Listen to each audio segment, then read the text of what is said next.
Abby, it's being called the Great Resignation. This is nuts. Instead of heading back to the office following the pandemic, 95% of people are considering quitting or changing jobs. That's according to monster.com. And in fact, 4 million already quit. That's according to the Labor Department. So, right off the bat, I just want to know, how much money do we need to have saved in the bank before we actually tell the boss goodbye?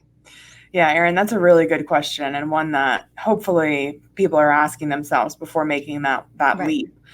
So it's going to be a different answer if you have another job lined up, or if you don't. So if you're really taking that leap of faith and just, wanting to say goodbye and hoping to find something else along the way, in addition to a really healthy emergency fund of 3 to 6 months, I would say double that if you don't have another job lined up.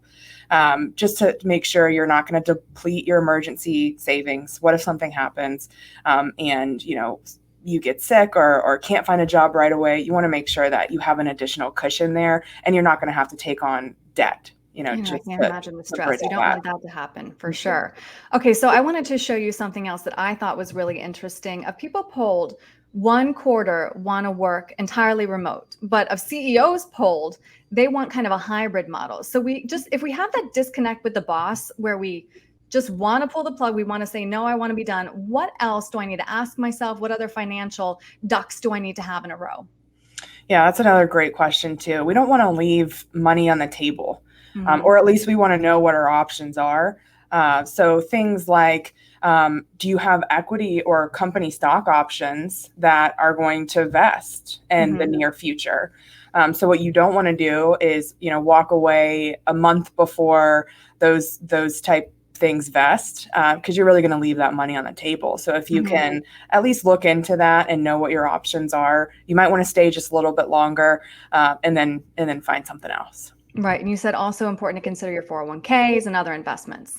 Right. So 401k matching it typically has a vesting schedule, and there are some stipulations there as far as when the match actually vests and becomes your money. So your contributions are typically always, yours. You can do what you want with them if you leave, but the matching that comes from the company, that has a vesting schedule. So just figure out what that is. It's typically in all that paperwork that you got when you signed up for the 401k. It'll be in there somewhere, and you can ask, your financial advisor or comb through that, and just figure out what the stipulations are. And if you can last a little bit longer and get that matching fully vested, then that's your money, and it's yours. You earned it, so you might as well keep it.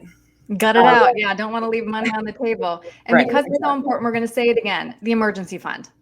Yeah. So ask yourself, what's my safety net? So like I mentioned before, 3 to 6 months is a healthy emergency fund. If you don't have another position lined up, I would urge people to double that before they took that leap.